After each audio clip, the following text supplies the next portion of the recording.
Petrol, diesel, gas పేరుతో చెప్తేనే జనం ఆగమవుతున్నారు. గ్యాస్ బుకింగ్లు, వెయిటింగ్లలో పరేషాన్ అవుతుంటే పెట్రోల్, డీజిల్ కోసం నిన్న అర్ధరాత్రి నుంచి జనం రోడ్డు మీదకి వచ్చారు. ఎక్కడ బంక్ కనబడితే లైన్ కట్టేస్తున్నారు. ఇక చాలా బంకుల్లో నో స్టాక్ బోర్డులు అయితే దర్శనం ఇవ్వడంతో ఏదో ఆపద వస్తుందన్న భయంతో క్యూలు కట్టారు. 2 వీలర్స్, ఆటోలు, కార్లు, లారీలు, ప్రైవేట్ బస్సులు ఇలా అన్ని బంకుల ముందు బారులు తీరాయి. ఇక ఫుల్ ట్యాంకులు చేసుకోవటం ఓ లెక్కైతే ముందే జాగ్రత్త పడ్డారు చాలా మంది. గతంలో ఎప్పుడూ చూడని దృశ్యాలు పెట్రోల్ బంకుల దగ్గర కనిపిస్తున్నాయి. క్యాన్లలో నింపుకోవడం అలవాటే.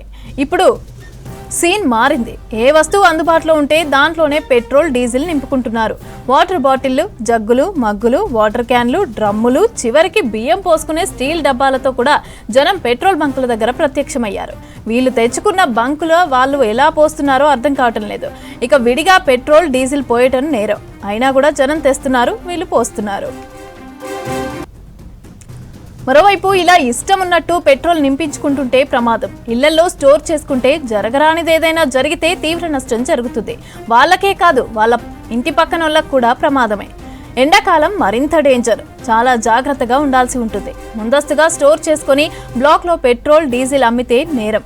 విడిగా పెట్రోల్, డీజిల్ అమ్మకూడదు. ఓవైపు కేంద్ర రాష్ట్ర ప్రభుత్వాలు పెట్రోల్, డీజిల్ కొరత లేదన్నా జనం పెట్రోల్ బంకుల ముందు క్యూ కడుతున్నారు. అయితే సిటీలో చాలా బంకుల్లో నో స్టాక్ బోర్డులు పెట్టేశారు. డీలర్ల క్రెడిట్ ఇష్యూతోనే బంకులు మూతపడ్డాయని, కొరత లేదని డీలర్ల అసోసియేషన్ ప్రకటించింది. పెట్రోల్, డీజిల్, గ్యాస్ పేరు చెప్తేనే జనం ఆగమవుతున్నారు. గ్యాస్ బుకింగ్లు, వెయిటింగ్లలో పరేషాన్ అవుతుంటే పెట్రోల్, డీజిల్ కోసం నిన్న అర్ధరాత్రి నుంచి జనం రోడ్డు మీదకి వచ్చారు. ఎక్కడ బంక్ కనబడితే అక్కడ లైన్ కట్టేశారు. చాలా బంకుల్లో నో స్టాక్ బోర్డులు దర్శనమివ్వడంతో ఏదో ఆపద వస్తుందన్న భయంతో క్యూలు కట్టారు. 2 వీలర్స్, ఆటోలు, కార్లు, లారీలు, ప్రైవేట్ బస్సులు ఇలా అన్ని బంకుల ముందు బారులు తీరాయి. ఫుల్ ట్యాంకులు చేసుకోవటం ఓ లెక్కైతే ముందే జాగ్రత్త పడ్డారు చాలా మంది. గతంలో ఎప్పుడూ చూడని దృశ్యాలు పెట్రోల్ బంకుల దగ్గర కనిపిస్తున్నాయి. క్యాన్లలో నింపుకోవడం అలవాటే. ఇప్పుడు సీన్ మారింది. ఏ వస్తువు అందుబాటులో ఉంటే దాంట్లోనే పెట్రోల్, డీజిల్ నింపుకుంటున్నారు. వాటర్ బాటిళ్లు, జగ్గులు, మగ్గులు, వాటర్ క్యాన్లు, డ్రమ్ములు, చివరికి బియ్యం పోసుకునే స్టీల్ డబ్బాలతో జనం పెట్రోల్ బంకుల దగ్గర ప్రత్యక్షమయ్యారు. వీళ్ళు తెచ్చుకున్న బంకుల వాళ్ళు ఎలా పోస్తున్నారో అర్థం కావటం లేదు. విడిగా పెట్రోల్, డీజిల్ పోయటం నేరం. అయినా జనం తెస్తున్నారు, వీళ్ళు పోస్తున్నారు.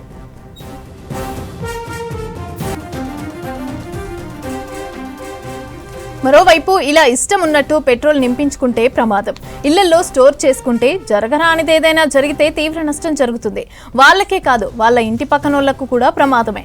ఎండాకాలం మరింత డేంజర్. చాలా జాగ్రత్తగా ఉండాల్సి ఉంటుంది. ముందస్తుగా స్టోర్ చేసుకుని బ్లాక్లో పెట్రోల్, డీజిల్ అమ్మితే నేరం. విడిగా పెట్రోల్, డీజిల్ అమ్మకూడదు. ఓవైపు కేంద్ర రాష్ట్ర ప్రభుత్వాలు పెట్రోల్, డీజిల్ కొరత లేదన్నా జనం పెట్రోల్ బంకుల ముందు క్యూ కడుతున్నారు. అయితే సిటీలో చాలా బంకుల్లో నో స్టాక్ బోర్డులు పెట్టేశారు. డీలర్ల క్రెడిట్ ఇష్యూతోనే బంకులు మూతపడ్డాయని, కొరత లేదని డీలర్ల అసోసియేషన్ ప్రకటించింది. వెస్టేషియా యుద్ధ పరిస్థితులు భారత్పై తీవ్ర ప్రభావం చూపిస్తున్నాయి. హర్ముజ్ జలసంధి నుంచి చమురు సరఫరా ఆటంకం కలుగుతూ ఉండటంతో వివిధ రాష్ట్రాల్లో గ్యాస్, పెట్రోల్ సరఫరా తగినంత జరగటం లేదు. రాజధాని ఢిల్లీ సహా పలు రాష్ట్రాల్లో పెట్రోల్ బంకుల దగ్గర వాహనదారులు బారులు తీరారు.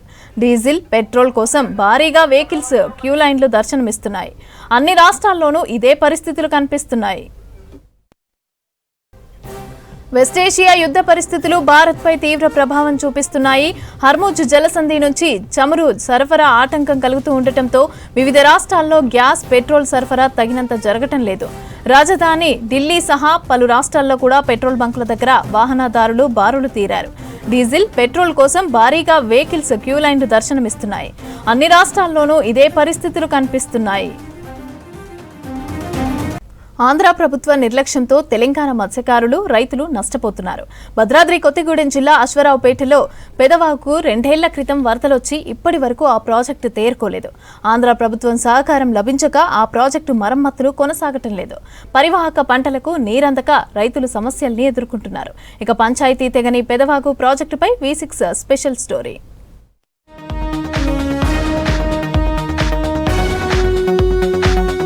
భద్రాద్రి కొత్తగూడెం జిల్లా అశ్వారావుపేటలో పెద్దవాగు ప్రాజెక్టును 1981లో నిర్మించారు. దీని కింద గతంలో ఉమ్మడి ఖమ్మం జిల్లాలో భాగంగా ఉన్న అశ్వారావుపేట, వేలేరుపాడు, కుక్కునూరు మండలాల పరిధిలో 16,000 ఎకరాలు సాగైంది. అయితే రాష్ట్ర విభజన తర్వాత ప్రాజెక్టు తెలంగాణలో ఉండిపోగా 13,000 ఎకరాల ఆయకట్టు ఉన్న వేలేరుపాడు, కుక్కునూరు మండలాలు ఏపీ పరిధిలోకి వెళ్లాయి. దీంతో ప్రాజెక్టు నిర్వహణ ఎవరు చేపట్టాలనే అంశంపై 2014 నుంచి సందిగ్ధత నెలకొంది. ఆయకట్టులో సింహభాగం ఉన్న ఏపీ సర్కార్ ప్రాజెక్ట్ మెయింటెనెన్స్ కు ముందుకు రాలేదు. దీంతో ప్రాజెక్ట్ నిర్వహణ అస్తవ్యస్తంగా మారింది. 2 ఏళ్ల క్రితం అకస్మాత్తుగా వచ్చిన భారీ వరదలతో ఏపీ, తెలంగాణ రాష్ట్రాల ఉమ్మడి జలవనరుగా ఉన్న అశ్వారావుపేట మండలం గుమ్మడవల్లిలోని పెద్దవాగు ప్రాజెక్ట్ కొట్టుకుపోయింది. అప్పటి నుంచి ఈ ప్రాజెక్టుకు మరమ్మతులు చేయడం, ప్రస్తుత అవసరాలకు తగ్గట్టుగా అప్గ్రేడ్ చేయడంలో 2 రాష్ట్రాల మధ్య పంచాయతీ తెగడం లేదు. దీంతో ఆయకట్టు పరిధిలోని ఇరు రాష్ట్రాల రైతులతో పాటు జిల్లాకు చెందిన మత్స్యకారులు తీవ్రంగా నష్టపోతున్నారు. ఈ పెద్దవాగు ప్రాజెక్టు తెగిపోయిన దగ్గర నుంచి ప్రతి చోటకి రైతు వారిగా మేము అన్నీ చేస్తున్నాం, కానీ ఇంతవరకు ఎవరూ పట్టించుకోవట్లేదు. మొన్న కూడా కలెక్టర్ దగ్గరికి వెళ్ళాం, హైదరాబాద్ కూడా వెళ్ళి అన్నీ ఇచ్చి వచ్చాం, కానీ ఇంతవరకు ఎవరూ పట్టించుకోవట్లేదు. దయచేసి ఇప్పటికైనా రైతులు కానీ ఆ రింగ్ బండ వేసారులే, కానీ రింగ్ బండ వల్ల ఆశ ఉండి కొంతమంది ఉడుపులు వేశారు. ఇప్పుడు ప్రస్తుతం చూస్తే దానివల్ల ఏం ఫలితం లేదు. వచ్చిన వాటర్ వచ్చినట్టే వెళ్ళిపోతుంది. కనీసం దాని మీద ఆఫ్ చేయడానికి కూడా అవకాశం లేకుండా అయిపోయింది. అది వేసిన ఫలితం కూడా లేకుండా అయిపోయింది. దయచేసి ఇప్పటికైనా అధికారులు ఈ ఆంధ్ర తెలంగాణని పట్టించుకోకుండా మా రైతుల్ని ఏదో రకంగా ఒడ్డును పాడేస్తారని చెప్పి కోరుకుంటాం. పెద్దవాగు ప్రాజెక్ట్ గరిష్ట నీటి నిల్వ సామర్థ్యం 40,000 క్యూసెక్లు. ఇక్కడ నీటి నిల్వ కిందికి వదిలేందుకు వీలుగా 18 అడుగుల ఎత్తుతో 3 గేట్లు నిర్మించారు. అయితే 2024 జూలై 17న 2-3 గంటల వ్యవధిలోనే 90,000 క్యూసెక్కుల వరద వచ్చింది. అప్పటికే ప్రాజెక్టులో 16 అడుగుల ఎత్తున నీళ్లు నిలిచి ఉన్నాయి. పైనుంచి భారీ వరద మొదలైన తర్వాత గేట్లు ఎత్తేందుకు ప్రయత్నించగా నిర్వహణ లోపాల కారణంగా 3 గేట్లు మొరాయించింది. వరద అంతకంతకు పెరిగి గేట్లు మట్టికట్ట మీదుగా నీరు ప్రవహించింది. దీంతో రైట్ కెనాల్ తూము దగ్గర 2 వేరువేరు చోట్ల మొత్తంగా 60 మీటర్ల వరకు గండిపడింది. అంతేకాక ట్యాంక్ బండ్ సైతం 150 మీటర్ల వరకు బలహీనపడింది. ఆ సమయంలో నిర్లక్ష్యం వహించిన అధికారులపై చర్యలు తీసుకున్నారు.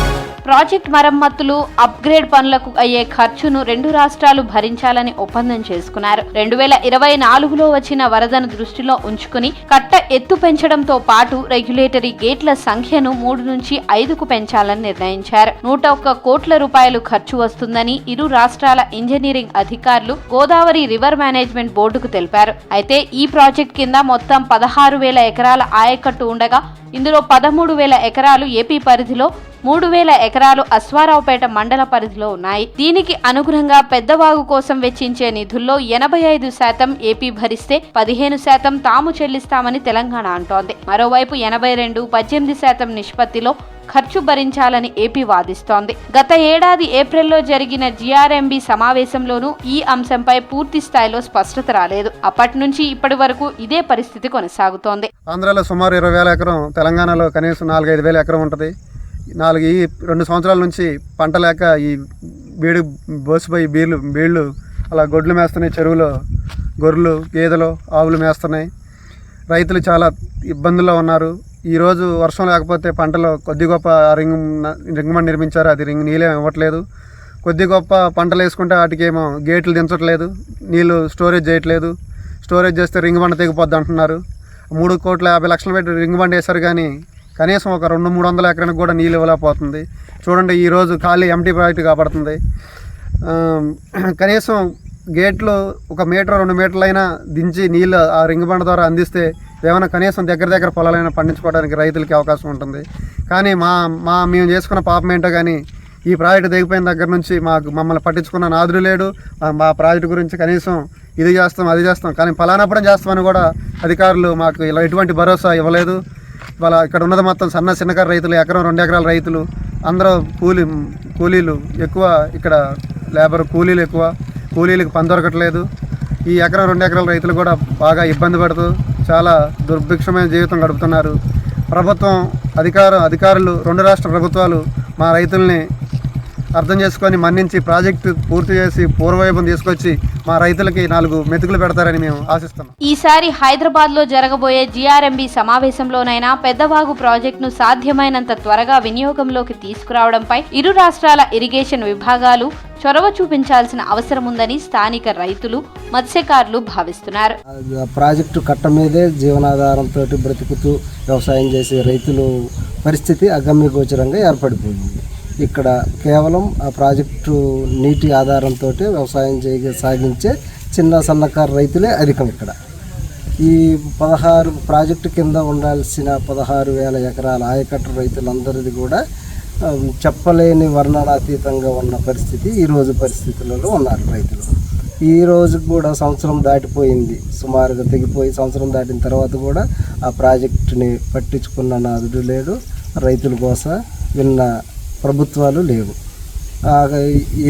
ఏదైతే ప్రాజెక్టు మీద ఆధారపడి జీవిస్తున్న రైతులు ఉన్నారో వాళ్ళు వేరే ప్రాంతాలకు వలస వెళ్ళిపోయి వేరే చోట, ఉదాహరణకి మన దేశాల నుంచి ఇతర దేశాలకు ఎలాగో వలస కూలీలుగా ప్రయాణిస్తున్నారు, ఈరోజు ఆయకట్టు రైతులు కూడా అదే దీనస్థితిలో గడపాల్సిన పరిస్థితి ఏర్పడింది.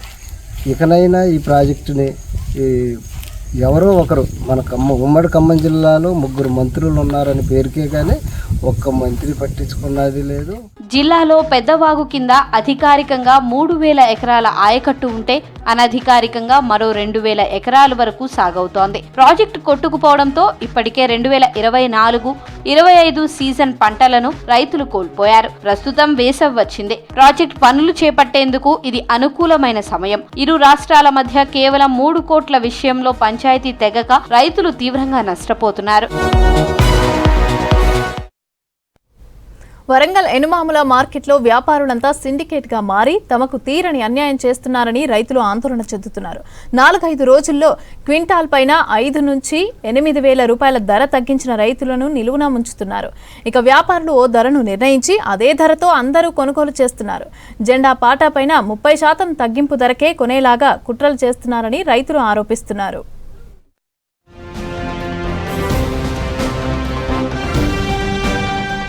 వరంగల్ ఎనుమాముల వ్యవసాయ మార్కెట్లో మిర్చి రైతులు తిప్పలు పడుతున్నారు. అన్నదాతలకు సరైన ధరలు రాకుండా వ్యాపారులు అడ్డుకుంటున్నారు. మార్కెట్లో మిర్చి ధరలు గతేడాదితో పోలిస్తే 50 నుంచి 140% వరకు పెరిగాయి. దీంతో రైతులు తమ పంటను మార్కెట్కు తీసుకువెళ్తే ఎప్పటి మాదిరిగానే అధికారులు, వ్యాపారులు మళ్లీ సిండికేట్గా మారి రైతుల కష్టాన్ని దోచుకుంటున్నారు. ఉగాది ముందు రోజు ఇచ్చిన ధరలో ఏకంగా క్వింటాల్పై 5,000 నుంచి 10,000 వరకు కోత విధించడంతో రైతులకు అన్యాయం జరుగుతోంది. వరంగల్ ఎనుమాముల మార్కెట్లో గతేడాది సమ్మర్ సీజన్తో పోలిస్తే ఈ ఏడాది ధరలు ఆశాజనకంగా ఉన్నాయి. గతేడాది మిర్చికి ధరలు లేక రైతులు తమ పంటను కోల్డ్ స్టోరేజీల్లో దాచుకున్నారు. అవి దొరకని వాళ్లు వ్యాపారులకు ఎంతో కొంత అమ్ముకున్నారు. కానీ ఈసారి మాత్రం పంటకు రేట్లు పెరిగాయి. 2025 మార్చి చివర్లో క్వింటాల్ తేజ రకం మిర్చి ధర గతేడాది కంటే ఈసారి 6,000 నుంచి 8,000 ధర పెరిగింది. వండర్ హాట్ రకానికి 14,000 ఉండగా ఈసారి 38,000కు చేరడంతో క్వింటాల్పై ఏకంగా 24,000 ధర పెరిగింది. US 341 రకానికి 100% ధరలు పెరిగాయి. దేశీ రకానికి సైతం క్వింటాల్పై 14,000 ధర ఎక్కువగా పలుకుతోంది. ఇక మా పరిస్థితి మాత్రం ఘోరంగా ఉన్నది. ఎందుకంటే ఒక్కొక్క ఎకరానికి 2 లక్షల పైన ఒక్క బుడ్డి కొడితే అది నల్లికానికి తీసుకపోతే 3,000 నుంచి 4,000 రూపాయలు దానికి. ఒకసారి కొడితే అది 4 రోజులు ఉంటలేదు. అయినా అది 8 క్వింటాలు 7 క్వింటాలు ఎల్లుడు కష్టంగా ఉన్నది. ఇబ్బంది అవుతుంది. ఏం చేయలేక సపరేట్గా ఇక మా ఆర్థిక ఇబ్బందులతోనే ఇవ్వాల్సి వస్తుంది. కానీ అది ఏంటంటే అంత ఇబ్బందులు ఉన్నాం మేము. ఎనుమాముల మార్కెట్లో గత సీజన్తో పోలిస్తే మిర్చి ధరలు రకానికి అనుగుణంగా కొన్నింటికి 50% పెరుగగా వండర్ హాట్ వంటి రకానికి ఏకంగా 150% వరకు పెరిగాయి. అయితే వాతావరణం, పురుగుల బెడద, నల్లి పట్టడం వంటి కారణాలతో ఈసారి ఉమ్మడి వరంగల్ జిల్లాలో 30% మిర్చి దిగుబడి తగ్గినట్లు అధికారులు చెబుతున్నారు.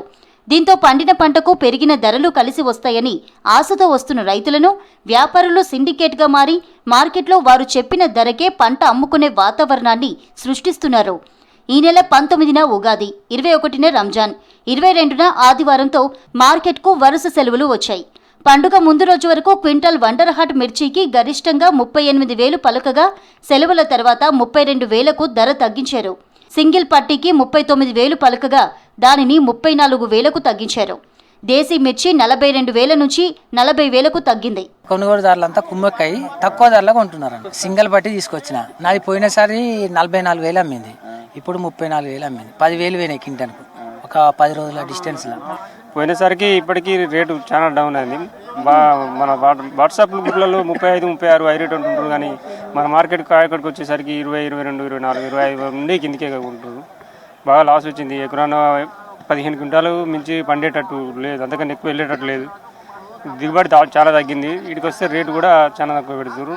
ఎనుమాముల మార్కెట్లో గతేడాది కంటే మిర్చి ధరలు పెరిగాయనే ఆశతో వచ్చిన రైతులకు ఉగాది తర్వాత అధికారులు ఒక్కో క్వింటాల్పై 3,000 నుంచి 8,000 వరకు ధర తగ్గించడంతో రైతులు ఆందోళన చెందుతున్నారు. వ్యాపారులు అధికారులు కుమ్మక్కై ధరలు తగ్గిస్తున్నారని రైతులు వాపోతున్నారు. ఇది చాలదన్నట్లు మార్కెట్ అధికారులు ఉదయం ఒక్కో రకం మిర్చికి ఒక్కో ధర జెండా పాటలో నిర్ణయించి వెళ్ళాక వ్యాపారులు సిండికేట్ అవుతున్నారు. లోపల మార్కెట్ ధర కంటే 25 నుంచి 30% తగ్గించి రేట్ ఫిక్స్ చేస్తున్నారు. అంతకంటే ఎక్కువ ధరకు ఎవరు కొనుగోలు చేయకుండా దళారులు దందా నడిపిస్తున్నారు. నాణ్యత ఆధారంగా క్వింటాల్ 30,000 నుంచి 32,000 జెండాపాట ధర ఉండే వండర్ హార్ట్ రకానికి 20,000 నుంచి 22,000 మాత్రమే కట్టిస్తున్నారు. దీంతో పెరిగిన మిర్చి లాభాలు రైతులకు దక్కకుండా వ్యాపారులు తమ జేబుల్లోకి మళ్లిస్తున్నారు. 35, 36 దాదాపు 40 లోపు కొన్న సరుకు ఇలా కనీసానికి 30 కూడా లేదు, 27, 28 అయితే కొంటాం, లేకపోతే లేదు చేయి పెడతాను పోతాను. ఈ 2 రోజులకే ఇంత లాస్ అయిందా వాళ్ళకు? కొనకపోవడం కారణం 2 రోజులకు. ఎనుమాముల మార్కెట్లో వ్యాపారులదే హవా నడుస్తోందని ఆరోపిస్తున్నారు రైతులు. ప్రభుత్వం, కలెక్టర్ వంటి పెద్ద ఆఫీసర్లు ఎన్ని చెప్పినా అధికారులు వ్యాపారులు కలిసే రైతులతో బిజినెస్ చేస్తున్నారని మండిపడుతున్నారు. ఓ వ్యాపారి వచ్చి అధికారులు చెప్పిన ధర కంటే 6 నుంచి 7,000 తగ్గించి ధర చెబితే మరో వ్యాపారి తమ పంట దగ్గరకు రావట్లేదంటున్నారు రైతులు. రాష్ట్రానికి మరో 4 రోజుల పాటు రెయిన్ అలర్ట్ ఇచ్చింది వాతావరణ శాఖ. తేలికపాటి నుంచి మోస్తరు వర్షాలు, ఈదురుగాలుల వానలు పడే అవకాశం ఉందని తెలిపింది. ప్రస్తుతం బంగాళాఖాతంలో ద్రోణి ఏర్పడిందని, దీని ప్రభావంతో ఇవాళ 23 జిల్లాలకు వర్ష సూచన చేసింది. రేపు 19 జిల్లాల్లో వానలు పడే అవకాశం ఉందని హెచ్చరించింది ఐఎండీ. ఇక 2 రోజులలో ఉష్ణోగ్రతలు సాధారణ స్థాయి కంటే 2 డిగ్రీలు తక్కువగా నమోదయ్యే అవకాశం ఉందని అంటున్నారు వెదర్ ఆఫీసర్లు. ఈ ప్రీ మాన్సూన్ షవర్స్ యొక్క ఫినామినా అండి ఇవి.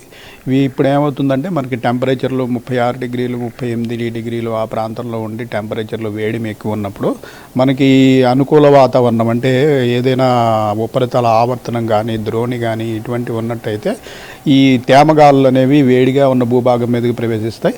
అప్పుడు సాయంత్రం సమయం, మధ్యాహ్నం సమయం దాటిన తర్వాత మనకి 2:30-3 గంటల తర్వాత నుంచి క్యూములోనింబస్ మేఘాలు అనేవి చాలా క్విక్గా ఒక 2-3 గంటల్లో ఏర్పడి ఉరుములు, మెరుపులు, ఈదురుగాలులు అలాగే వడగళ్లతోటి వర్షం వచ్చే ఫినామినా ఉంటుంది. అదే మనకి గత 4-5 రోజులు బట్టి కొనసాగుతుంది. మరొక 2-3 రోజులు కూడా ఈ ఫినామినా మనకి రాష్ట్రంలో కొనసాగే అవకాశం ఉంది. ఈ దిశలో ఇక్కడ ఈ భాగంలో తెలంగాణకి దగ్గరలో ఒక ద్రోణి ఉంది, అలాగే ఈ పశ్చిమ దిక్కులో కూడా ఒక ద్రోణి ఉంది. సో ఈ రెండింటి ప్రభావం వల్ల మనకి ఈ వాయువ్య అదే నార్త్ తెలంగాణ అలాగే పశ్చిమ తెలంగాణలో జిల్లాల్లో వర్షాలు పడవలసి ఉండే. సో మనము ఆదిలాబాదు, కుమరం భీము, నిర్మల్, నిజామాబాదు, కామారెడ్డి, మెదక్, సంగారెడ్డి, వికారాబాద్, మహబూబ్ నగర్ ఈ ప్రాంతానికి మనము అలర్ట్ పెట్టడం జరిగింది.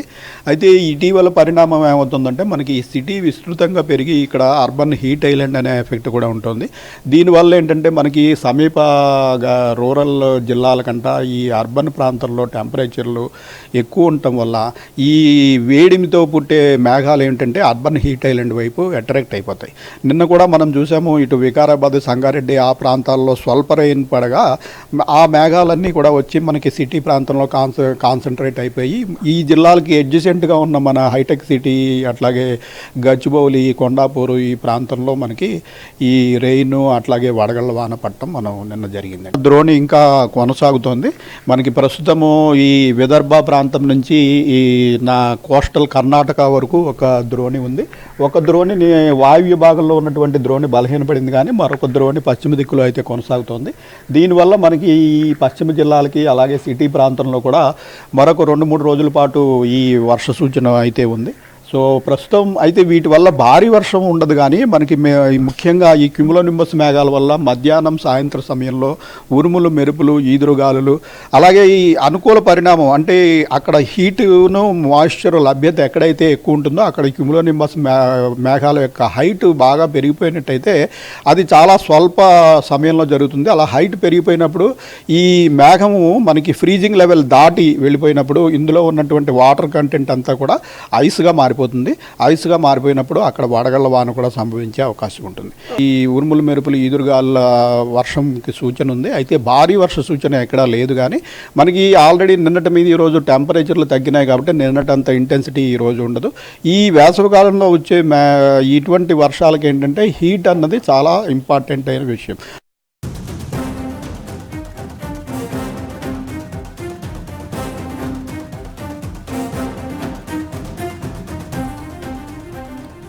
వెస్ట్ ఏషియా యుద్ధ పరిస్థితులతో కేంద్రం పలు నిర్ణయాలు తీసుకుంటోంది. వివిధ రాష్ట్రాల్లోని హోటళ్లు, రెస్టారెంట్లకు కేంద్రం కీలక మార్గదర్శకాలైతే జారీ చేసింది. హోటళ్లు, రెస్టారెంట్లలో గ్యాస్ ఛార్జీల పేరుతో అదనంగా వసూలు చేయడం చట్టవిరుద్ధమని కేంద్రం స్పష్టం చేసింది. హోటళ్ల మెనూలో ఉన్న రేట్లకే బిల్లులు తీసుకోవాలని సూచించింది. అదనపు సర్వీస్ ఛార్జీలు వసూలు చేస్తే కఠిన చర్యలు తీసుకుంటామని సీసీపీఏ హెచ్చరించింది. ఇక అదనంగా వసూలు చేస్తే ఈ జాగృతి పోర్టల్ కలెక్టర్లకు కంప్లైంట్ చేయొచ్చునని అథారిటీ తెలిపింది. ఎవిడెన్స్ కోసం హోటల్ బిల్లు ఫోటో కాపీలను కూడా దగ్గరుంచుకోవాలని సూచించింది. అటు నేషనల్ కన్స్యూమర్ హెల్ప్ లైన్ 1915 కు కంప్లైంట్ చేయొచ్చునని అథారిటీ స్పష్టం చేసింది.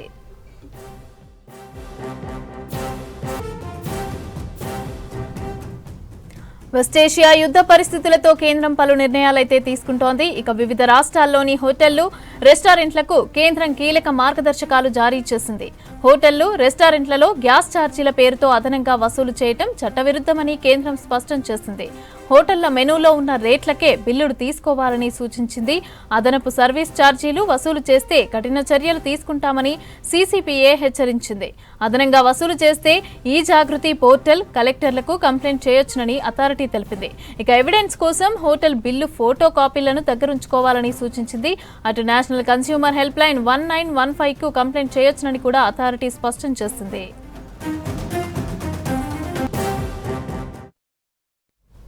గ్యాస్ కష్టాలు సామాన్యులకే కాదు, అపర కుబేరుడు ఏడుకొండల వెంకన్నను కూడా తాకాయి. భక్తులు కోరిన కోర్కెలు తీర్చే ఆపద మొక్కుల వాడి చెంత తిరుమలను గ్యాస్ కొరత వెంటాడుతోంది. టీటీడీకి ఎలాంటి గ్యాస్ సమస్య లేకపోయినా ప్రైవేట్ హోటళ్లకు గ్యాస్ సెగ తాకింది. 60కి పైగా హోటళ్లు, 80కి పైగా టీ స్టాళ్లు మూతపడ్డాయి. వేసవి సెలవులు సమీపిస్తున్న వేళ తిరుమలకు భక్తులు భారీగా తరలివస్తున్నారు. ముందు మరిన్ని హోటళ్లను కూడా మూసివేస్తే భక్తులు తీవ్రంగా ఇబ్బందులు పడే అవకాశం ఉంటుంది.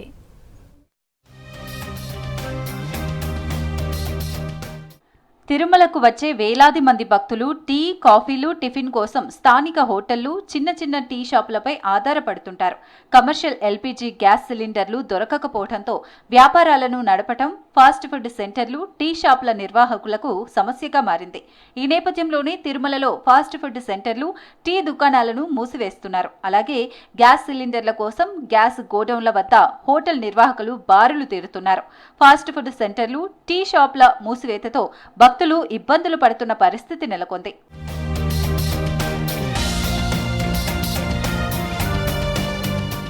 వెంకన్న దర్శనం కోసం తిరుమలకు నిత్యం వేలాది మంది భక్తులు తరలి వస్తుంటారు. వేసవి సెలవులు, పండగ సీజన్లలో ఈ రద్దీ మరింత ఎక్కువగా ఉంటుంది. అయితే శ్రీవారి భక్తుల కోసం తిరుమలలో టీటీడీ నిర్వహించే నిత్యాన్నదాన కేంద్రాలతో పాటు పలు హోటల్స్, ఫాస్ట్ ఫుడ్ సెంటర్లు వెలిశాయి. వీటి ద్వారా భక్తులకు కావాల్సిన టిఫిన్లు, వెజిటేబుల్ రుచులు అందిస్తున్నారు. వెంగమాంబ అన్నదాన కేంద్రంలో అన్నప్రసాదం స్వీకరించే భక్తులు కాఫీలు, టీలు, టిఫిన్లు వంటి వాటి కోసం తిరుమలలోని టిఫిన్ సెంటర్లు, ఫాస్ట్ ఫుడ్ సెంటర్లు, టీ షాపులపై ఆధారపడుతుంటారు. అయితే కమర్షియల్ ఎల్పీజీ గ్యాస్ కొరత కారణంగా వీటిని మూసివేస్తూ ఉండటంతో భక్తులు ఇబ్బందులు పడుతున్నారు. టీటీడీ వారు కానీ, అదేవిధంగా ప్రభుత్వం వారు కానీ చొరవ తీసుకుని తిరుమలకు సంబంధించినటువంటి గ్యాస్ కొరతని లేకుండా ప్రతి ఒక్కరికి గ్యాస్ అందుబాటులోకి తెచ్చి దాదాపు తిరుమలలో 1100 ఇల్లులు, దాదాపు ఒక 150 ఫాస్ట్ ఫుడ్లు, ఒక 130 వరకు టీ స్టాల్స్ ఉన్నాయి. వాటన్నిటికీ కూడా చొరవ తీసుకొని ఎటువంటి కొరత లేకుండా సప్లై ఇవ్వవలసినదిగా ఎవరికి ఏ సమస్య రాకుండా చూడాలని చెప్పి మీ ద్వారా కోరుకుంటున్నాం. భక్తుల రద్దీ పెరుగుతున్న తరుణంలో ఈ సమస్య మరింత ఆందోళన కలిగిస్తోంది. ముఖ్యంగా ఫాస్ట్ ఫుడ్ హోటళ్లు, టీ స్టాళ్ల నిర్వాహకులు గ్యాస్ సరఫరా లేక తీవ్ర ఇబ్బందులు పడుతున్నారు. సిలిండర్లు అందుబాటులో లేకపోవడంతో ఇప్పటికే అనేక హోటళ్లు తాత్కాలికంగా మూసివేయాల్సిన పరిస్థితి ఏర్పడింది. తిరుమలలో సుమారు 60 ఫాస్ట్ ఫుడ్ హోటళ్లు, 80 టీ స్టాళ్లు పూర్తిగా కార్యకలాపాలు నిలిపివేశాయి. మిగతా హోటల్ యాజమానులు కూడా గ్యాస్ లేక వ్యాపారం కొనసాగించడం కష్టంగా మారిందని ఆవేదన వ్యక్తం చేస్తున్నారు. దీంతో కొందరు యజమానులు ఉదయం సేవలను నిలిపివేసి కేవలం సాయంత్రం సమయంలో మాత్రమే టిఫిన్లు అందిస్తున్నారు. ఇప్పుడు ఇడ్లీ లాంటిది, దోశ లాంటిది ఇవ్వలేకుండా ఉన్నారు. ఉప్మాను 2-3 ఐటమ్స్కే 1-2 గ్యాసులతో పాటు అందిస్తూ ఉన్నారు. అంటే ఎటువంటి సమస్య ఏమి లేదు, వస్తూ ఉంది. ఇంకా కొంచెం అందరికీ ఇంకా 1-2 కొంచెం పెంచితే ఆ సిలిండర్లు కొంచెం ఎక్కువ వస్తే మనకి అందరికీ అందుతాయి. ఇబ్బంది ఏం పెట్టలేదు వాళ్ళు కూడా. కొంతమంది కట్టెల పొయ్యిలు ఏర్పాటు చేసుకుని తాత్కాలికంగా నడుపుతున్నారు. అయితే తిరుమలలో కట్టెల పొయ్యిలపై చేయకూడదని, ఏదైనా అగ్ని ప్రమాదం జరిగే అవకాశం ఉందని టీటీడీ విజిలెన్స్ సిబ్బంది హెచ్చరిస్తున్నారు. ఈ నేపథ్యంలో భక్తులకు తగినంత ఆహారం దొరక్క ఇబ్బందులు తలెత్తుతున్నాయి. ముఖ్యంగా వృద్ధులు, చిన్నపిల్లలతో వచ్చిన కుటుంబాలు తీవ్ర ఇబ్బందులు పడుతున్నారు. హోటళ్లు మూతపడడంతో అందుబాటులో ఉన్న కొద్ది హోటళ్ల వద్ద భారీ రద్దీ నెలకొంది. తిరుమల వంటి ప్రముఖ క్షేత్రంలో ఈ పరిస్థితి కొనసాగితే భక్తుల సేవలపై మరింత ప్రభావం పడే అవకాశం ఉందని ఆందోళన వ్యక్తమవుతోంది. వెస్టేషియాలోని యుద్ధ ప్రభావం వంటింటికి తాకింది. గ్యాస్ సిలిండర్తో మొదలైన ధరల మంట ఇప్పుడు నిత్యావసరాలపైన పడింది. వంట నూనెలు సలసల కాగుతూ ఉండగా ఇక పప్పుల ధరలకు రెక్కలొచ్చాయి. ఇటు కమర్షియల్ గ్యాస్ కొరతతో చిన్న చితక హోటళ్లు, టిఫిన్ సెంటర్లు మూతపడుతున్నాయి. బడా హోటళ్లు, రెస్టారెంట్లలో నిల్వలు నిండుకుంటున్నాయి. ఇటు పెట్రోల్, డీజిల్ నిల్వలు కూడా మరో నెల రోజులకు సరిపడా మాత్రమే ఉన్నట్లు పెట్రోల్ డీలర్ల సంఘం ప్రకటించింది.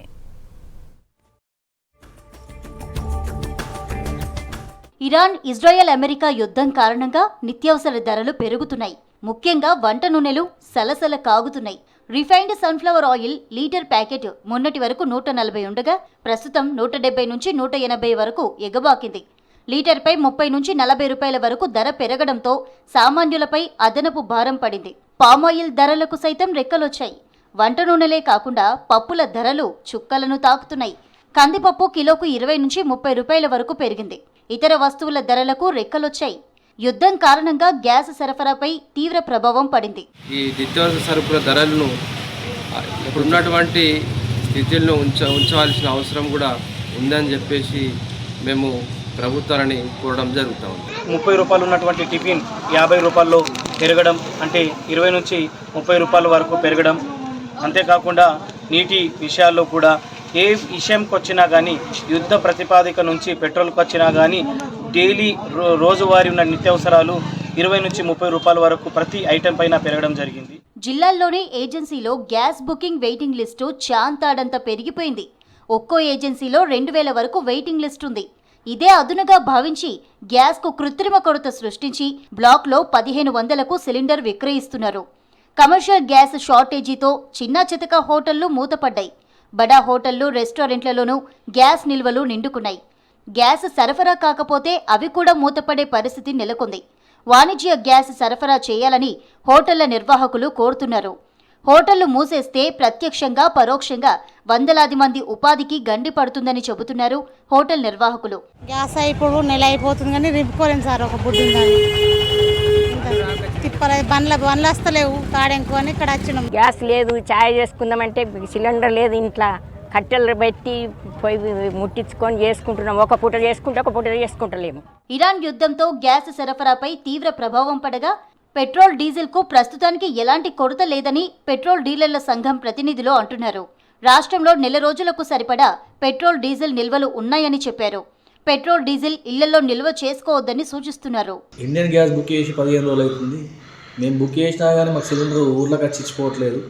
మొన్న వారం వస్తాను వస్తే ఆ ఏ నెంబర్ కూడా సరిగా స్పందించట్లేదు. ఇప్పుడు రిలయన్స్ స్మార్ట్ పోయి ఒక ఇంజక్షన్ తీసుకుని వచ్చిన మళ్ళా ఇది ఎటైనా పెళ్లికి పోతే టిఫిన్ సెంటర్లు కూడా దొరుకుతలేవు. చాలా తీవ్ర కొరత ఉంది సిలిండర్ల పైన. మున్ముందు నాకు తెలిసి ఇంకా పెట్రోల్ మీద కూడా పడుతుందని భారమని నేను అనుకుంటున్నాను. యుద్ధం కారణంగా కోడిగుడ్లు, బాస్మతి రైస్ ఎక్స్పోర్ట్ నిలిచిపోయి ధరలు తగ్గే అవకాశం ఉందని చెబుతున్నారు. అయితే వంట నూనెలు, నిత్యావసర ధరల పెరుగుదలతో ఇంటి బడ్జెట్ కూడా పెరిగిందని గృహిణులు ఆందోళన చెందుతున్నారు. ధరలు సామాన్యులకు అందుబాటులో ఉంచేలా చొరవ చూపాలని కోరుతున్నారు. ప్రజలు కూడా ఎక్కడైతే బ్లాక్ మార్కెట్ సృష్టిస్తూ ఉన్నారో తక్షణమే స్థానిక ప్రభుత్వ యంత్రాంగానికి, కలెక్టర్ గారికి, ఎంఆర్ఓ గారికి, అవసరమైతే స్థానిక పోలీసులకు కూడా సమాచారం ఇచ్చి ఎక్కడికక్కడ ఈ బ్లాక్ మార్కెట్స్ని అడ్డుకోవాల్సిన బాధ్యత కూడా ప్రజల మీద ఉందని చెప్పేసి, నిజంగా పేద ప్రజలు ఇబ్బంది పడుతూ ఉన్నారు. ప్రజలకు ఇవి చేరే విధంగా చూడాలని చెప్పేసి మేము ఈ ప్రాంత వాసులుగా మేము కోరుతా ఉన్నాం. యుద్ధం ఎఫెక్ట్ సామాన్య మధ్యతరగతి ప్రజలను తాకింది. వంట నూనె ధరలు పెరిగి గ్యాస్ కొరతతో అల్లాడుతున్నారు. యుద్ధం సాకుతో వ్యాపారులు కృత్రిమ కొరత సృష్టించి ధరలు పెంచకుండా ప్రభుత్వం చర్యలు చేపట్టాల్సిన అవసరం ఉంది. రాష్ట్ర ప్రభుత్వం తాజాగా ప్రకటించిన 22A నిషేధిత ఆస్తుల జాబితా నల్గొండ జిల్లాలో తీవ్ర కలకలం రేపుతోంది. గతంలో పేదలకి కేటాయించిన వ్యవసాయ భూములు, ఇండ్ల స్థలాలను రిజిస్ట్రేషన్ చట్టం 1908లోని సెక్షన్ 22A కింద చేర్చడంతో వాటి క్రయ విక్రయాలు పూర్తిగా నిలిచిపోయాయి. దీంతో తమ ఆస్తుల విలువ పడిపోవడంతో పాటు భవిష్యత్తులో కూడా ఇబ్బందులు ఎదురవుతాయని ప్రజలు ఆందోళన వ్యక్తం చేస్తున్నారు. వెంటనే ఈ ఆస్తులను రెగ్యులరైజ్ చేసి పూర్తి హక్కులు కూడా కల్పించాలని డిమాండ్ చేస్తూ జిల్లా వ్యాప్తంగా నిరసనలు ఉధృతమవుతున్నాయి.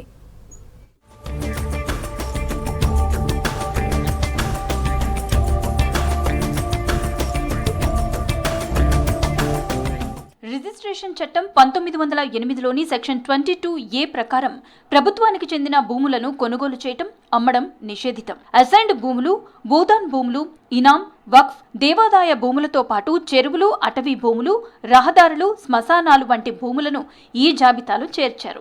ఈ భూములపై ఎలాంటి క్రయ విక్రయాలు చట్టబద్ధంగా అనుమతించబడవు. ఒకవేళ పొరపాటున రిజిస్ట్రేషన్ జరిగినా అది చెల్లదు. ఇప్పటికే జిల్లా యంత్రాంగం ఈ వివరాలను రిజిస్ట్రేషన్ శాఖకు అందజేయడంతో నిషేధిత జాబితాలో ఉన్న భూముల రిజిస్ట్రేషన్లను నిలిపివేశారు. మా ఊరు మొత్తం అంటే 349 ఇండ్లను 22A నిషేధిత జాబితాలో ప్రభుత్వం పెట్టడం జరిగింది. దాంతోపాటు ఈ 518 సర్వే నెంబర్లో ఉన్నటువంటి 467 ఎకరాలను కూడా నిషేధిత జాబితాలో పెట్టడం చాలా బాధాకరం. మాకు ఈ సర్వే నెంబర్ 518 మా పూర్వీకులకు 1955-50 అప్పటి నుంచి ఇప్పటి వరకు పట్టాదారులుగా ఉన్నారు. భువనగిరి జిల్లాలోని 17 మండలాలు, 6 మున్సిపాలిటీల పరిధిలో 319 రెవెన్యూ గ్రామాలు, 422 గ్రామ పంచాయతీల్లో ఈ జాబితాను రూపొందించారు. మొత్తం 39,468 ఇళ్లు, 28,549 ఎకరాల వ్యవసాయ భూమిని 22A కింద చేర్చారు. భువనగిరి పట్టణంలో అత్యధికంగా ఇళ్లు ఉండగా తుర్కపల్లి, చౌటుప్పల్, వలిగొండ, పోచంపల్లి, రామన్నపేట ప్రాంతాల్లో కూడా భారీ సంఖ్యలో ఇళ్లను గుర్తించారు. ఖాళీ స్థలాలు రామన్నపేట, తుర్కపల్లి, రాజపేట, అడ్డగూడూరు మండలాల్లో ఎక్కువగా ఉన్నాయి. మొత్తం 2,450 సర్వే నంబర్లలో ఉన్న ఈ భూములపై రిజిస్ట్రేషన్లు నిలిచిపోయాయి. అదనంగా సిఐడి, ఏసీబీ, సిట్ కేసుల్లో ఉన్న 258 ఎకరాలు, ఇతర ప్రభుత్వ భూములు 964 ఎకరాలను కూడా ఈ జాబితాలో చేర్చారు. దీనివల్ల మాకు చాలా ఇబ్బందులు అవుతున్నాయి. ఎంతో మంది మేము రూపాయి కష్టపడి కూలీలు చేసుకొని ఇండ్లు కట్టుకున్నాము. ఆ ఇండ్లు ఇప్పుడు పోతాయంటే మా ఇండ్లు మాకే కావాలి. 518 నెంబరు, రిజిస్ట్రేషన్ నెంబర్లు, అన్ని ప్లాట్లు అమ్ముకోవాలా, కొనాలి. అట్లయితేనే మాకు అభివృద్ధి అవుతుంది. మేము ఎలాగైనా బతకగలుగుతాం. తమ ఇల్లు, భూములను నిషేధిత జాబితా నుంచి తొలగించాలని డిమాండ్ చేస్తూ ఆలేరు, రామన్నపేట, యాదగిరిగుట్ట ప్రాంతాల్లో ప్రజలు ఆందోళనకు దిగుతున్నారు. స్థానిక ప్రజాప్రతినిధులపై ఒత్తిడి పెంచుతూ తమ ఆస్తులపై పూర్తి హక్కులు కల్పించాలని డిమాండ్ చేస్తున్నారు. జిల్లాలో పలుచోట్ల ధర్నాలు, రాస్తారోకోలు నిర్వహిస్తూ నిరసనలు తెలియజేస్తున్నారు. 22A జాబితా విషయంలో ప్రజలు ఆందోళన చెందాల్సిన అవసరం లేదని జిల్లా అధికారులు స్పష్టం చేస్తున్నారు. ఎవరి ఇళ్లనైనా స్వాధీనం చేసుకోవాలని ప్రభుత్వం ఎలాంటి ఆదేశాలు ఇవ్వలేదని చెప్తున్నారు. అయితే చట్టపరంగా రిజిస్ట్రేషన్లు మాత్రమే నిలిపివేస్తామంటున్నారు. నిషేధిత జాబితాలో ఉన్న ఆస్తులన్నీ కూడా రిజిస్ట్రేషన్ చేయడం జరగదు. ప్రభుత్వం గత 3 నెలల కిందట ఐజీఆర్ఎస్ సైట్లో కొన్ని సర్వే నెంబర్లు, డోర్ నెంబర్లని నిషేధిత జాబితాలు పొందుపరచడం జరిగింది. వాటి రిజిస్ట్రేషన్లు కూడా నిలిపివేయడం జరిగింది. భువనగిరిలో urban colony, LB Nagar, Singanagudem అని చెప్పేసి కొన్ని డోర్ నెంబర్లు అప్రాక్సిమేట్గా 2,000 నుంచి 3,000 డోర్ నెంబర్లు అందులో నిషేధిత జాబితాలో పెట్టడం జరిగింది. వాటి రిజిస్ట్రేషన్లన్నీ నిలిపివేయడం జరిగింది. గతంలో రిజిస్ట్రేషన్ అయినవి అప్పుడు నిషేధిత జాబితాలో లేనివి రిజిస్ట్రేషన్ చేయడం జరిగింది. అవి ఇప్పుడు నిషేధిత జాబితాలో గుర్తించినట్లయితే అవి కూడా రిజిస్ట్రేషన్ చేయడం ఆగిపోతుంది.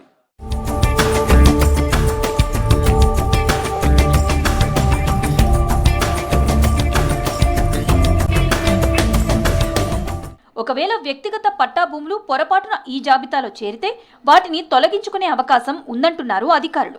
బాధితులు భూభారతి గ్రీవెన్స్లో సరైన ఆధారాలతో దరఖాస్తు చేసుకోవాలని కలెక్టర్ నేతృత్వంలోని కమిటీ 6 వారాల్లో విచారణ జరిపి అన్ని వివరాలు సక్రమంగా ఉంటే నో అబ్జెక్షన్ సర్టిఫికెట్ జారీ చేస్తుందని అధికారులు తెలిపారు. మా ఊరు అందరం అన్ని ఉన్న కులాలన్నీ అన్నదమ్ములలో కలిసికట్టుగా ఉంటాం. ఈ విషయం తెలియగానే చాలామంది ప్రజలు చాలా నిద్రపోకుండా ఆలనిశాలు బాధపడుతూ ఉన్నారు. దాన్ని వెంటనే మన సీఎం గారి దృష్టికి తీసుకుపోయి మా ఎమ్మెల్యే గారు కానీ ఎంపీ గారు కానీ ఎవరైనా సరే మా నిషేధిత జాబితాల నుంచి మా ఉడాయి గుణాన్ని తొలగించాలని, మాకు సస్యశ్యామలంగా ఇప్పుడు మా గ్రామాన్ని మాకు సేఫ్ పరిధిలో ఉంచాలని కోరుతున్నాం. 22A నిషేధిత జాబితా ప్రజల్లో అనిశ్చితి ఆందోళనకు దారి తీస్తున్నప్పటికీ సమస్య పరిష్కారానికి మార్గాలు ఉన్నాయని అధికారులు చెబుతున్నారు.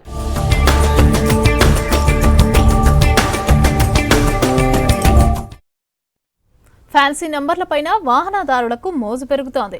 కొంతమంది సెల్ నంబరు, తమ కుటుంబ సభ్యుల పుట్టిన తేదీలు, సంవత్సరం, వాహనాల నంబర్ అన్నీ ఒకేలాగా ఉండటాన్ని స్టేటస్ సింబల్గా భావిస్తున్నారు. తాము అనుకున్న లక్కీ నెంబర్ కోసం పోటీ పడుతున్నారని అంటున్నారు ఆర్టీఏ అధికారులు. లక్కీ నెంబర్ల కోసం పోటీ పెరగడంతో ఆర్టీఏకు లక్షల్లో ఆదాయం సమకూరుతుంది.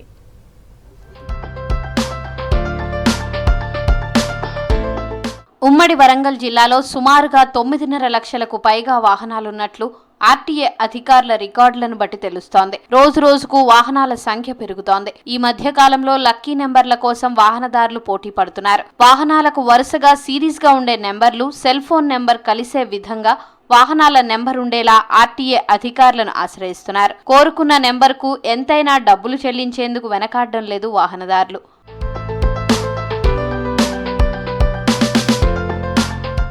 వాహనదారుల్లో నెంబర్లపై ఆసక్తి పెరుగుతూ వస్తోంది. ఇటీవల ఎక్కువగా 9999 నెంబర్ గల ఫ్యాన్సీ నెంబర్కు వరంగల్కు చెందిన వ్యాపారి 5 లక్షల రూపాయలు ఆన్లైన్లో చెల్లించి తీసుకున్నారు. 0009 నెంబర్కు జనగామకు చెందిన పారిశ్రామికవేత్త 5.5 లక్షలు చెల్లించారు. వీరిద్దరు పేర్లు బయటకు రాకుండా డబ్బులు చెల్లించి నెంబర్ను కొనుగోలు చేశారని ఆర్టీఏ అధికారులు చెప్పారు. 66660001 0786లతో పాటు 1 నెంబర్లు అన్నీ కూడితే వాహనదారులు అనుకునే లక్కీ నెంబర్ల కోసం పోటీ పడే వారి సంఖ్య పెరగడంతో ప్రతి నెల 50 లక్షల నుంచి 56 లక్షల వరకు ఆదాయం వస్తుందని ఆర్టీఏ అధికారులు చెబుతున్నారు.